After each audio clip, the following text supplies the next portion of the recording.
Good afternoon. Welcome. My name is Kevin Guskowitz. I'm Keenan Distinguished Professor of Exercise and Sports Science and the Senior Associate Dean for the Natural Sciences. And I want to welcome you to the Tar Heel Tailgate Lecture. And today's speaker is one of, I'm going to brag a little bit here because she was one of the last hires that I was responsible for as chair of the Department of Exercise and Sports Science about 5 years ago. And our speaker today is going to be Dr. Abbie Smith-Ryan. Dr. Ryan is in her 5th year as assistant professor here in the Department of Exercise and Sports Science. Abbie earned her PhD from the University of Oklahoma in exercise physiology and her Bachelor of Science degree from Truman State University in Kirksville, Missouri. During her brief time in academia, she's very accomplished. She's published over 75 peer-reviewed manuscripts, 1 book, 10 book chapters, and has spoken at 20 national and international conferences. This is quite an accomplishment for someone who's really only been out for 5 years with her PhD. Her research interests center around exercise and nutrition interventions to modify various aspects of body composition, and we're going to hear about some of that today. She's also working in the area of cardiovascular health and metabolic function. She's an active researcher in the field of sport nutrition and exercise performance in both healthy and clinical populations. And some of her primary work has focused on high-intensity interval training, beta-alanine, and creatine supplementation. Abbie works closely with us in our Brain and Body Health program, which is a program that we started 3 years ago here at UNC, where we bring former NFL players to campus to go through a series of evaluations, neurological evaluations, musculoskeletal evaluations, and body composition work and nutritional sort of consultation. And I can tell you that we've had over 115 former players through our program. And at the end of the day, at the end of day 2, when we ask about what was the best part of your visit here, at Chapel Hill, they often will say the visit with Dr. Smith-Ryan and the guidance that she's providing for them in this area of sort of trying to maintain fitness and work on their dietary habits, which many of them, after having played in the league and had a sport nutritionist working with them for many years, and then they lose that once they retire. And so Abbie does a great job with us in that regard. So I want to, again, welcome Abbie. She's going to talk today about bridging the gap from science to sport, building an athlete to withstand time. So Abbie, thanks for being here. Thank you. Thanks for that wonderful introduction, and thank you guys for taking time on the Saturday to come. I wasn't sure what type of audience we'll have, but let's just go ahead and get started. So Kevin mentioned just a little bit of my background, and I'm going to try and make it relatable. One of my favorite things, or one of the reasons that I went into this field, was to provide knowledge. And the best way to think about it is so we're all busy people, right? Busy schedules, yet we all have fitness goals, nutrition goals, and one of my aims in life is to make it really easy for people to accomplish exercise and nutrition. So I'm going to talk about some of that. But really my journey started as a collegiate athlete, and that's where some of this, a lot of the work that I do is with the athletes, and I'll present some of that data, some of the athletes here. We do a lot of healthy and unhealthy populations as well, but really when I was a college athlete, I'll give you a little picture here. I was a runner, and I had 9 stress fractures during the 4 years that I was a collegiate runner, which really was related to poor nutrition, poor training, poor oversight, and I was really hungry for knowledge. And it really started kind of my view and my goal to bridge that gap of, can we increase knowledge, can we reduce injuries, and improve overall health and quality of life. And when I say athlete, obviously we think about these high-performance collegiate athletes, but really we're all athletes, right? So especially along the lifespan, in my mind, it's taking physical activity to carry your groceries in from the house. I always say, I can carry everything in one hand. That's why I lift weights, right? You got to just kind of maximize your athletic ability.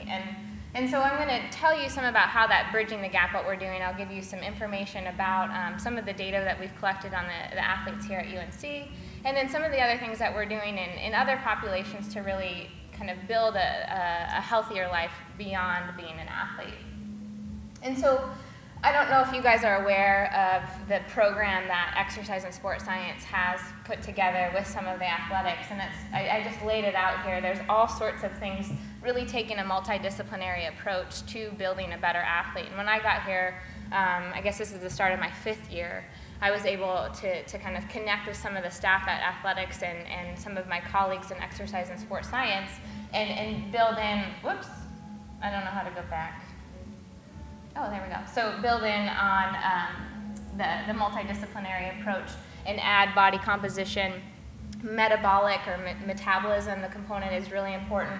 And then I do a good bit with supplement research and ingredient research, and I'll talk a little bit about that. Working with the NCAA, we have some ties with NFL teams, and then as Kevin mentioned, with the Players Association. And obviously branching out to healthy people too, but you can kind of see how really at UNC there's this great multidisciplinary approach to improve the health and wellness of our athletes here. And then some of what my lab has tried to do is provide some knowledge to bridge that, to give them some tips and some skills of moving forward when they graduate. So first I want to talk about body composition. I wasn't sure who would be in the audience, and I'm not sure if anybody knows what body composition is. So really, we look at athletes in all shapes and sizes, and I guess the best way to picture this, when I was an athlete in college, I was a cross-country athlete, and I didn't really look like a cross-country athlete. You know, I thought they had to be very thin, very, you know, just kind of trot along, right? And I was a bit more on the muscular side. And you start to learn, especially measuring body composition, that athletes come in all shapes and sizes. But some of their composition does relate to occurrence for injuries, kind of return to play, and prevention of health, etc. So when we look at body composition, it really is bone, fat, muscle, and water. And so in my lab, we measure those components, and there's a big health aspect to it, and it's also highly related to performance. So I'll show you a little bit about what we've done and kind of the application of this. And I'll say this, I encourage you, if you are local, if you can get a measurement of body composition, it has a huge impact of what you can do for yourself as far as how you might set up a nutrition program, how you might set up a weight loss or weight gain, or even when we think about aging, how is your body doing over time? Most of us undereat protein and we tend to lose lean body mass, so a lot of times how our overall feeling is related back to body composition. So the measurement of that gives us a really good starting point. So in our lab, why would you measure body composition? So I'm going to talk a little bit about performance and injury risk, which is how we've done some of our studies. Assess the effectiveness of an intervention. This is really big. Anybody in here ever tried to lose weight or gain weight, right? So it's funny, I'll just admit this. So I had a baby 8 weeks ago, and I keep stepping on the scale, and I'm like, well, I'm not there yet, right? But your body is totally changing, right? But then we measure body composition, and it gives you a better idea of what is happening. So, you know, what compartments are there, and how might you make a goal moving forward. So it helps us set weight goals. I'll give you a formula.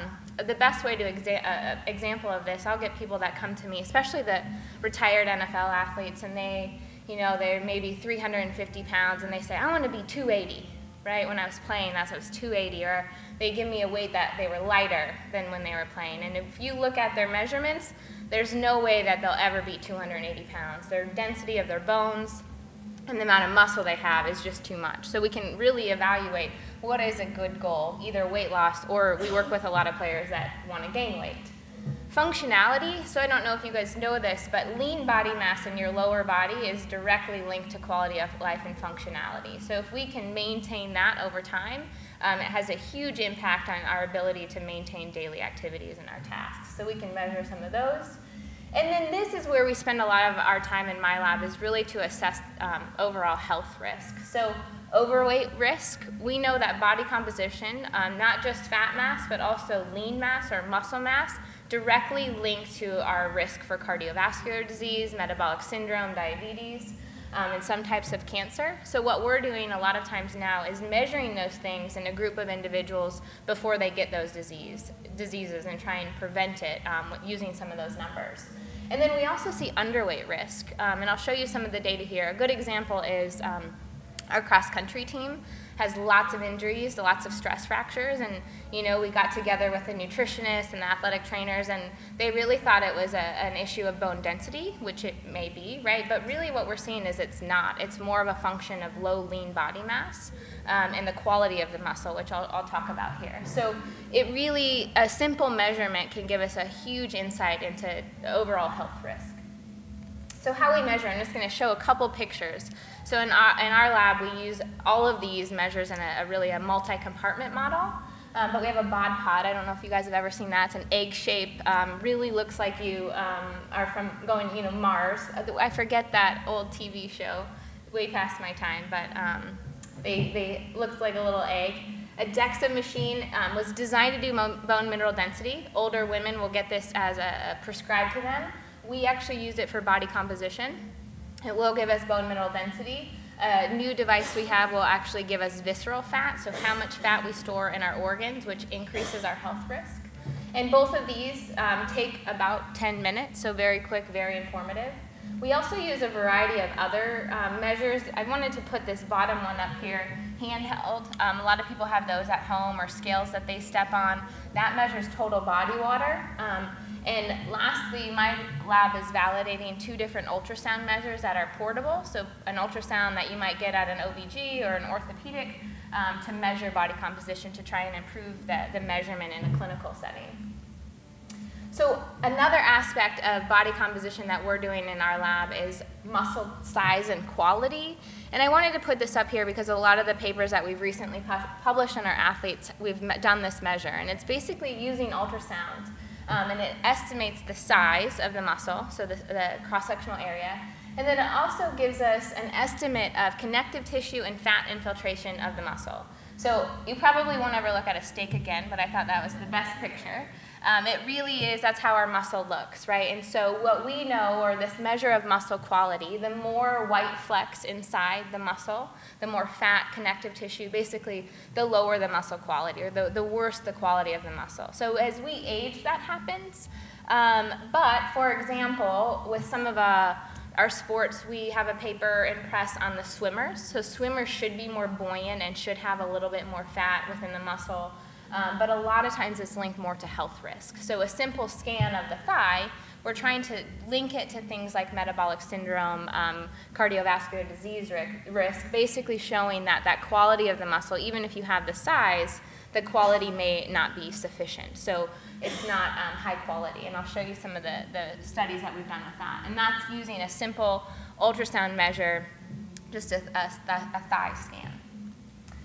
So some application here. So one study, I'll give a shout out. The first author is in the audience here, Malia, and I'm going to present 2 of her papers.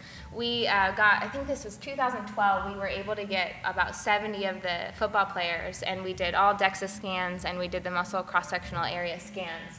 And we were interested in their characteristics. There's very little data on the size and shape of football players and really what their makeup is. And we know there's a lot of news about what happens after football players retire, right? And what we're seeing, even college football players, it becomes more of a weight issue than anything. They don't know how to eat, or they've been asked to lose weight, gain weight.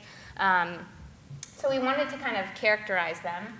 We also wanted to look at position specific. Are there any differences? You know, immediately you think the O-line and D-line are at greater health risk because they're so heavy, right? And some of them are forced to gain weight. So we wanted to look at that. Malia had a special interest in race. There's very little data on race and how body composition is influenced there. And then class, which is interesting, especially with our football team, right? Because with any sort of turnover, you can't really judge coaching strategy or strength and conditioning, right? We wanted to look, though, at freshman, sophomore, junior, senior to see if there was a difference over time in their composition. And then lastly, there's some thought, you know, starter versus non-starter status. Is there anything we can predict there about how a player might be better? And so I know this is a lot of numbers, but I just want to show 2 things and show you some of the data in that the biggest thing that we saw were the O-line and the D-line had the greatest fat mass. You don't really need a study to show you that, right? But they also had high-quality lean mass, and so that it was kind of what we expected. But when we look at racial differences, class and starter versus non-starter, no differences. And so that starts to think, you know, it can be influenced by a lot of things, whether it would be a coaching change, whether it would be, you know, what type of strength and conditioning program they had coming in. You know, maybe our starters and our non-starters are so close together that it doesn't matter. But we were able to quantify some of their body composition characteristics, which was really helpful. And then secondarily, in support, when we looked at their cross-sectional area and the type of, or the quality of their muscle, specifically in that O-line and D-line, we saw that the O-line and D-line had bigger muscles. So not only were they bigger and they had more fat mass, they also had bigger muscle, which is important. And the quality of their muscle was the same as their lean counterparts, meaning that they may have more fat mass, but their quality, their muscle quality was just as good, meaning they probably aren't at greater health risk at this point. So that excess fat isn't increasing disease risk. So no differences in echo intensity or muscle quality between positions. And so big impact moving forward, right? We know that our guys aren't at risk. This study, using the same methods, just wanted to show we were looking at body composition among races and overweight men and women. Again, trying to identify some differences, racial differences. And what we found was this technique, this measurement of muscle quality and echo intensity, may be more sensitive than overall body composition in determining differences. So for example, and the echo intensity of the blacks was significantly different than the whites, meaning that there probably are some typical differences in the quality of a muscle between blacks and whites, which may not come up in overall body composition. So moving forward, there's a clinical component of this. We may be able to detect some differences with this type of measurement versus an overall body measurement.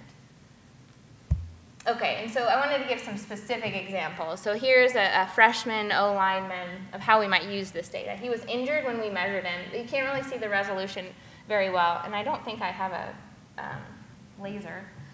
But on the picture here, I can see that his right leg is smaller, his muscle mass is smaller by just looking at the image, which is crazy because you shouldn't be able to see that much of a difference. But when we look at this, so this individual, he was injured. His coach had put a large emphasis on weight loss. They wanted him to lose weight. He was 344 pounds when we measured him in August. And so these are some numbers from the DEXA scan. And what we use a lot are limb differences. We can look and see how much lean mass and fat mass you have on your right side and left side. And I've highlighted here his lean mass in his leg. So his left leg has 14.7 kilograms of lean mass. His right leg has 17.7. So that's what? A 3 kilogram difference, about almost a 6 pound difference in lean mass between legs, right? So his injuries were happening in his legs. But what I look at there is that, so he's trying to lose weight, right? And the goal is to get him to return to play. But if he has that muscle imbalance continue, it's very likely that he will get re-injured, right, if we don't take care of that. And then his total percent body fat down there is important. And those are important numbers when we go to talk about weight loss, right? So with these numbers, we can help him come to a good weight loss number, opposed to just saying, lose as much weight as possible, right? Or see what you can do. So we measured him again in January. At that point in time, he had no exercise restrictions. They had a continued emphasis on weight loss, told him to continue to lose weight. So just to summarize, he did lose weight, bottom corner, so he went down to 23% body fat, which is great, right? So our lineman is losing weight. So it's about 7.6 kilograms of fat mass that he lost. Notice he only lost about a kilogram of lean body mass, which is really hard to do. Usually we lose muscle mass when we're losing weight, so he was able to maintain that. And he also lost trunk fat, so the amount of fat in his abdominal region. But notice there's still a large limb difference. So we're looking at 14.5 kilograms versus 16. So this individual was cleared to return to play, still had large lean mass differences. Unfortunately, I know this individual ended up having to quit because he did get injured again. That's not saying that any of these numbers would prevent it, but what we have started to do with some teams is to rescan them. Let's say an ACL injury, scan them and track them up to return to play to make sure their muscle levels and balances are normal to prevent some of that. And so here is just a calculation. I know you guys aren't taking notes, but I found this to be really helpful if you do have your body composition measurement. It goes back to that idea, right? If I, you know, have somebody that comes to me, or even myself, I want to lose weight, right? Especially post-baby, and we have this ideal that I want to get to a certain number, right? But usually, like, we're trying to get way lower than we should, right? And so here's an example. This player was at 26.7% when we measured him. His desired, let's say that's the goal we were giving, was 22% body fat. You can use those values, which I'll point out here, to calculate how many pounds of fat we have and how much muscle we have, and really from there determine what's an ideal weight. So bottom line here, so a goal weight for him at 22% body fat is 323 pounds. So he's 344 to start. Somebody that's 344, it'd be very easy to say, I want you to get to 315 pounds, right? And if we look at that, that's 20% body fat, which is very lean for alignment. And I would say that's kind of unrealistic. But that's how we can measure and kind of set up more realistic goals for ourselves. And so, for example, this is what we do a lot with the NFL players. They come to me and they want to be leaner than they've ever been, right? And lighter than they've ever been. Which is sometimes okay if they're losing lean mass, but this assumes that we want to maintain as much lean mass as we can to maintain functionality. And it really puts it in perspective. This is kind of an extreme example. A lot of times when I'm working with young women, you know, and they want to be, you know, 110 pounds, it's not really realistic. It's more usually like a 5 or 10 pound loss that puts it into a goal and a healthy body fat percent. Just an example here, a couple examples of how we might use it for rehab. This is a senior wide receiver who had had injuries in his left knee, ACL, MCL, PCL. And when we looked at his lean mass differences, his injured leg actually had more lean mass than his uninjured leg. And that was because he spent so much time in therapy and really working on that injured leg, where his uninjured leg was then at a risk for being injured, right, of overcompensation. But this is an easy fix, right? So simple things like only doing exercises on that weaker leg, which is silly. Like if you think about exercise, right, you want to be even. But doing simple things like that and starting everything with your opposite leg. So this is an easy fix opposed to that 3 or 6 pound difference that we saw in the other example.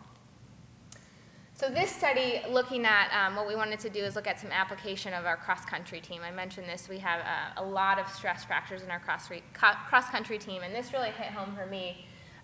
During college, they always said, oh, it's a bone mineral density issue. Your bone mineral density is really low. Every time I scanned, bone mineral density was through the roof. It's not a bone mineral density issue, but what is it, right? And so we looked at our cross-country team, and we stratified them by previous stress fracture or no previous stress fracture, and then also looked at males and females. And it is really interesting. So our previous stress fracture group actually had higher body fat, which, not too much of a difference, but 20% body fat for a cross-country athlete is still fairly high. But again, you can be all shapes and sizes. But this was really the more interesting part. We saw significantly lower lean mass in those individuals, and significantly lower or smaller muscle size and quality, or a worse muscle quality. Basically, what we took with this data is our cross-country team, especially our stress fracture individuals, need to be lifting heavier weights, right? Let's cut off some of the mileage and lift weights to try and help maintain or increase that lean mass and muscle quality. And so we met with athletic trainers and the team docs, and they've since kind of incorporated some of this. And you'll notice there's no differences between bone mineral density, so it's not a bone mineral density issue. There's other nutritional components, lots of other things, but straightforward is a lean mass measurement can be very impactful. The gymnasts, so this actually, we went out to measure the gymnasts to look at some of their bone mineral density issues too, and their injuries, and it was incredible what we saw. So they had normal bone mineral density. Interestingly, their percent fat was a little bit higher than what we expected, but when you look at really most gymnasts, this is pretty normal, so they don't have to be very, very lean. And I say that, so very lean for a female athlete is about 15–16%. These ladies were about 22, which is good to know, especially if a coach is trying to get them to go leaner. But this is the really interesting part, and I think a picture, says 1,000 words. If you look at all their spines, every time we scanned them, they had large curvatures, and now one of them had been diagnosed with scoliosis, but a lot of them didn't know. And I think our percentage, I think it was like 5 out of the 11 people that we scanned had severe curvatures. And this bottom component here is bone mineral density. They all had normal bone mineral density. And then what's more interesting too, we had the track team, and these were our high jumpers. They also had curves that they didn't know about. And so even identifying these on a scan, the high jumpers were complaining of hip issues, right? You can do some things to kind of combat some of the impact of this torsional rotation. Okay, so body composition is a great tool, but really what I'm interested in, and kind of what most people are interested in, is how do we fix our body composition, right? Or how do we improve it? And there's a metabolic component that my lab really spends some time looking at it, and we tend to do some intervention. So I want to talk a little bit about that. And this is a good place to start. There's a big aspect right now called an obesity paradox. Anybody heard of the obesity paradox? Really, it encompasses that you can be very overweight and obese and still be healthy, which is true. And what we're seeing is two things. So we have this overweight. We do a lot with overweight and obese individuals measurements. If they have good lean mass, so if they have quality lean mass that's covered by fat, then they have a lower risk of disease, which is really good to know, right? So they don't have to, some people are just going to have a little bit more body fat. However, we have this really big group of skinny fat people. Have you guys ever heard this term? It actually blew my mind. It was when I was at Oklahoma studying, and we'd measure these tiny, beautiful girls, college girls, and their body fat percentage would be in the severely obese category, but yet they're normal weight. They just have very little amounts of muscle mass, and really that puts them at a very increased risk for cardiovascular disease and metabolic syndrome. So what we're trying to do is quantify some of that and really target interventions to increase lean mass. And what you'll see a lot of times is maybe we're not losing fat mass, but you're increasing lean mass. Therefore, the scale number might go up or may stay the same. You're still improving your risk for health. And so we'll approach it a couple of different ways. So one aspect, generally when we think about energy expenditure, what we eat, we have this, you probably have heard calories in equals calories out. Anybody heard that? That's really not how it works. We have carbs, protein, fat, what we eat, right?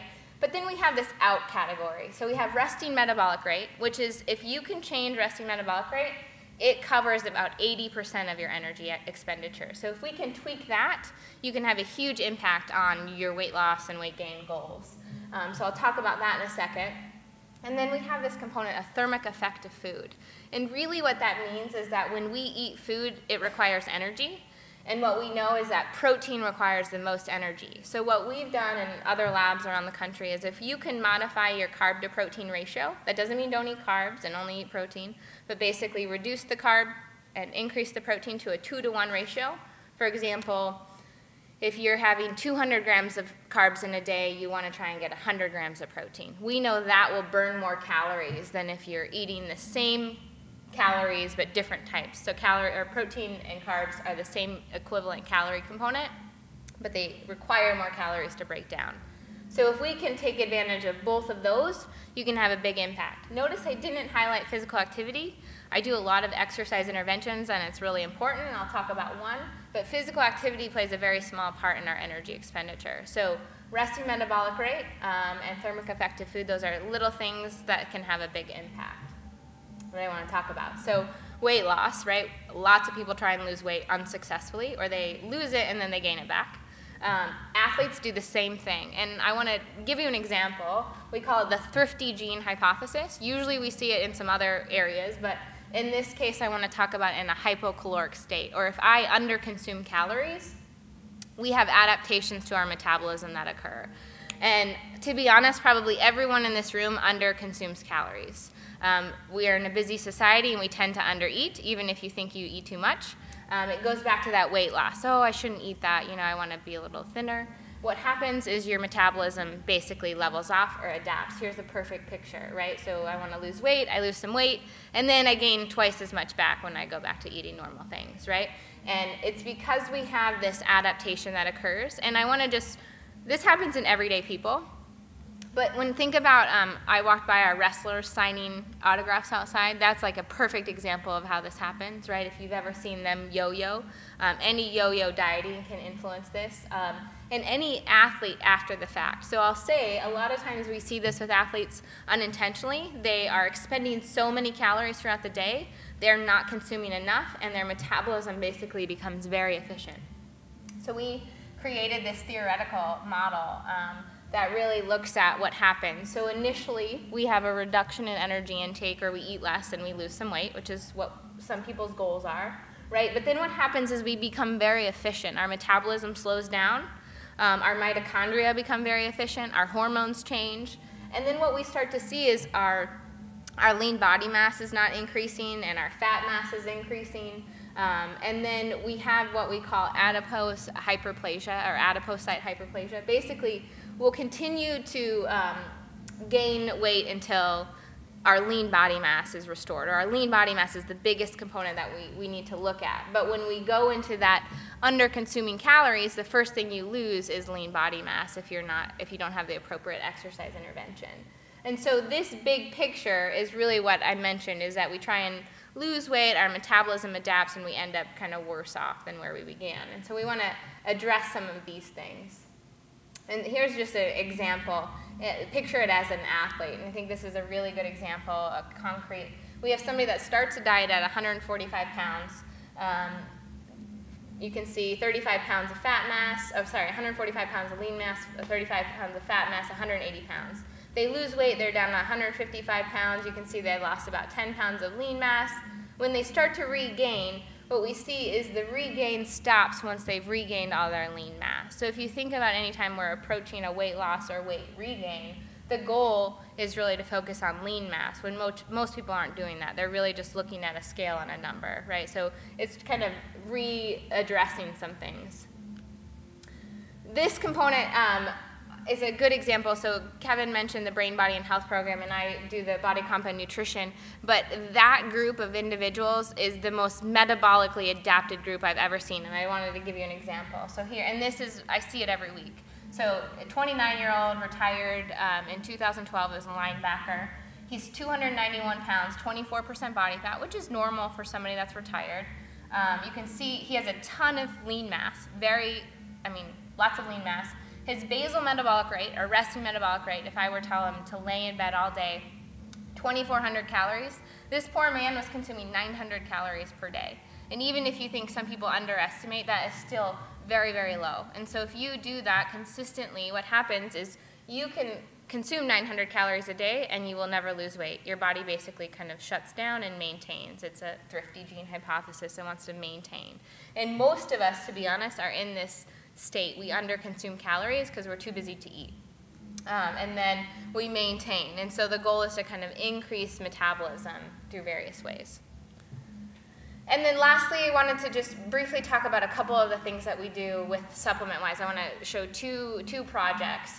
Several of the studies in my lab evaluate creatine, and I think this is really interesting. Very good for performance. I think there was a thing this week on New York Times saying how bad supplements were. Some of them are really bad, but there's actually some that are heavily researched. Creatine can act as a neuroprotectant, so a lot of soccer players right now and football players are being asked to take it to prevent against head injury. Interestingly, I'll throw this in there. Nursing, I'm taking creatine. It can actually help with the brain development of children. Very interesting research there. A lot with depression. And then obviously it helps with strength and lean body mass, so a component there. Coffee and caffeine. You know, people maybe say don't drink coffee. It actually is very good for you, especially the coffee ground. So performance and has an effect on cardiovascular health. There's some data on diabetes or insulin sensitivity. Whey protein, we do a lot with this. I'll show you one study. It helps with just exercise recovery, but also some weight loss components. Pomegranate, our lab spends a lot of time on this. It actually helps with vasodilation, so it helps open up the vessel and provide better blood flow, which can help with a lot of things like blood pressure, but also performance. And then lastly, omega-3. We actually tried to do this study, but the IRB wouldn't let us to help with some of the brain health. But there's some really interesting data on inflammation, pain, mood, omega-3, lots of very cool data. And so here, two last kind of talking points. So it goes back to that component I mentioned, trying to update the carb to protein ratio. One way our lab has tried to do that is with a meal replacement. Simple, realistic strategies for people to fit in their everyday busy lives. The New England Journal of Medicine, basically out of all the ways to lose weight, they suggest that a meal replacement may promote greater weight loss than any other strategies besides bariatric surgery. So this is one study I did at the University of Oklahoma, and we're actually using this exact same product in the family medicine clinic here at UNC. And basically, we're asking individuals to take a meal replacement whenever they want throughout the day. And you can see we're providing 300 calories. But if you notice, carbohydrates are 25 grams, protein is 40 grams. So within this meal itself, it's a 1 to 2 carb to protein ratio, which throughout the day what we saw is it's changing it to a 2 to 1 and having huge implications. So I'll just show you, this was with men and women.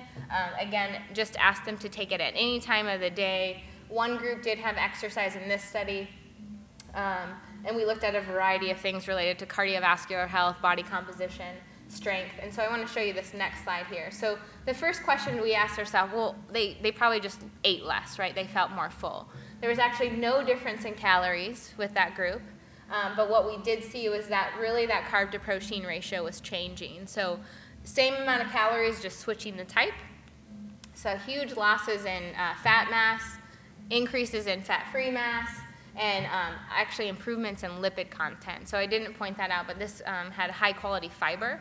So in this study, we saw probably 90% of the individuals come off some of their lipid-lowering medications. So it was big impact, and one of the groups did exercise, so that obviously has an impact. But so we're trying to take some of these easy strategies to implement in an easy way.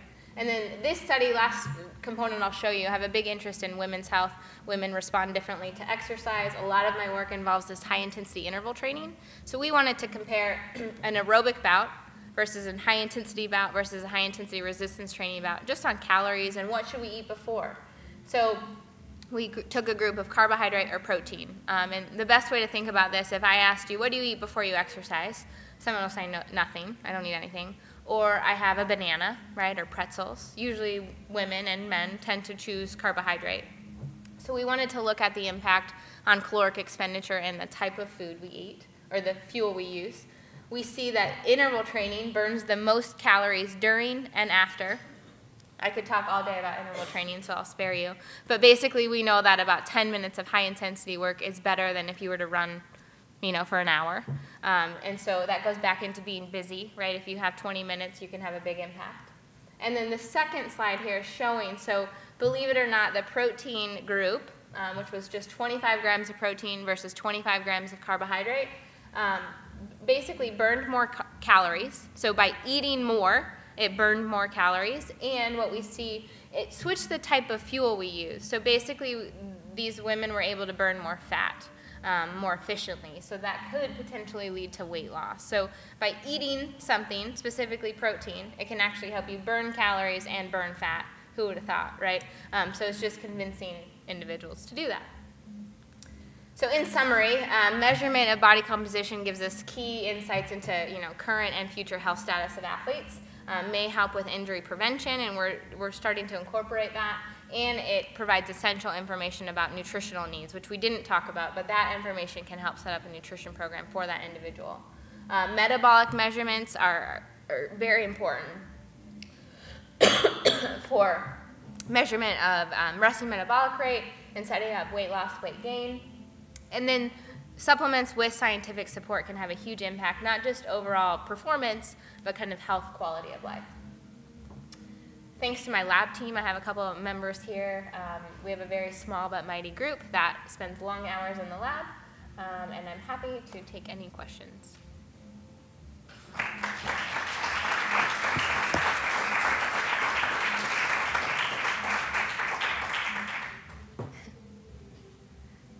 Yeah. So the meal replacement, I know breakfast was one that. So I know you have a project on that right now, I believe. If you could say a few things about that specifically. Sure. Meal as a supplement. Yeah, so we are doing a project right now that we're replacing breakfast, having our subjects replace breakfast. We're just finishing the data collection. Katie, that's her project that she's leading up. So we don't know yet. There's a lot of data that says breakfast is the most important meal of the day. And so we're seeing that some people, their hunger levels are improved. But we're taking a variety of hunger hormones. Hopefully we'll know in a month or so. Now, the studies that we've tried to do, because people will give you the excuse, well, I just don't have time to eat breakfast, right? Really what we're seeing is if you can increase or have this greater protein intake any time throughout the day, it's going to have an impact. So breakfast, it's not limited to that, but what we see is if you can rev up your metabolism right when you get out of bed, it can help with that kind of prevention of metabolic adaptation.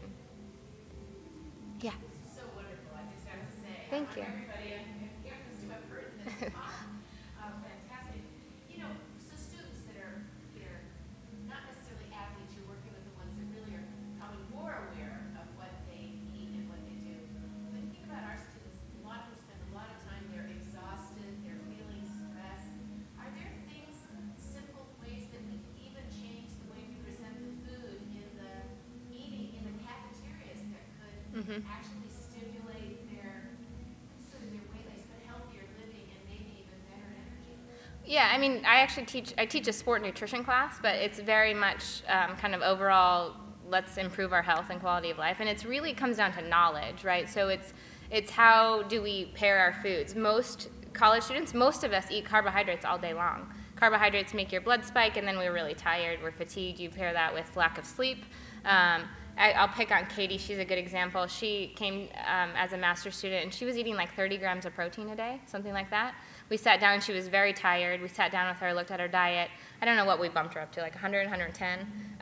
Huge changes in her mood, overall just energy. So it's really just taking the foods that we eat and knowledge changing. So yeah, I mean, it's really just lack of what do we do, what's easy. I'm gonna have a bowl of cereal, right? How do we build our meals? And that's what I do with the NFL players is you don't have to change your lifestyle, but how do I build my plate and focus it on protein first and then have everything else fall in line? And then really your carb to protein ratio falls in place. Maybe we should get some of those packets. Oh. Put them in Lenore. Yeah. Have people get them. And they're amazing. Yeah. And the product that we've used for these two studies are amazing. Our subjects who won't do anything will do that. And it's easy. Yeah. I'm actually really serious that there's something really wonderful there. Yeah, thank you. Yeah.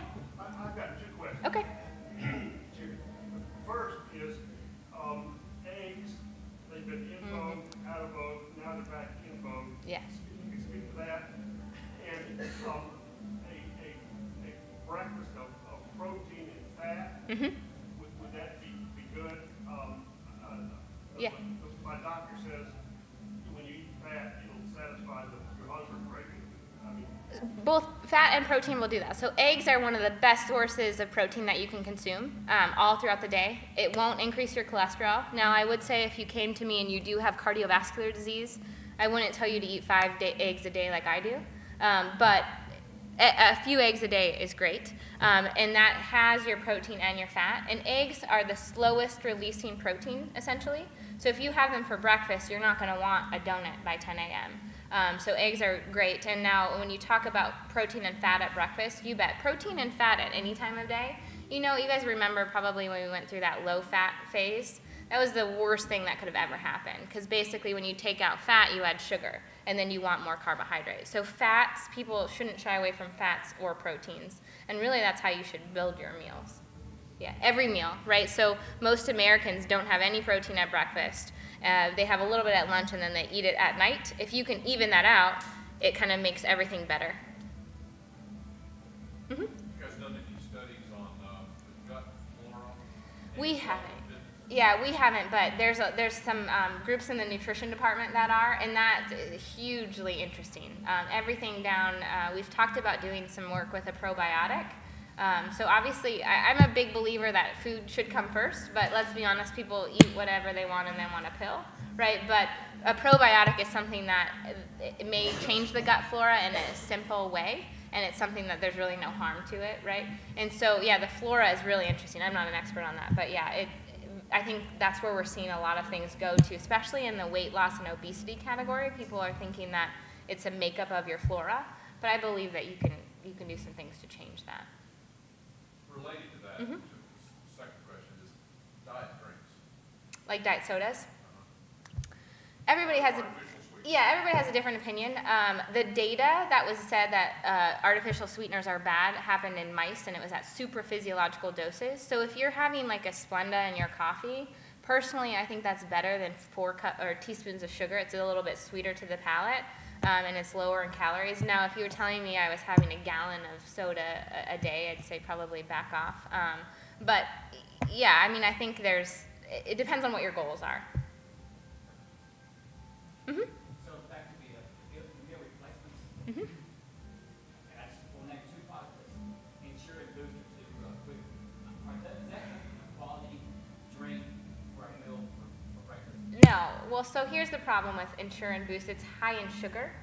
So you're better off getting just a plain whey protein and putting it in milk.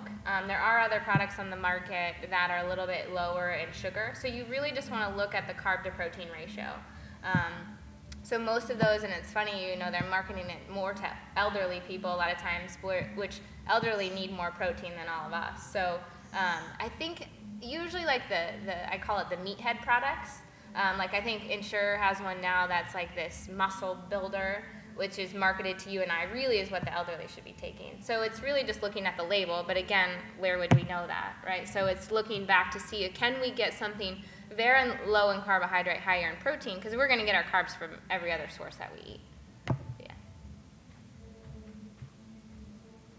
Well, my contact information was up there. Feel free to email me. I'm cross campus. If you ever want your body composition measured, that's always really neat. We have a lab that does all sorts of measurements. So. Thanks so much. Thank you. Yeah, thank you all for coming.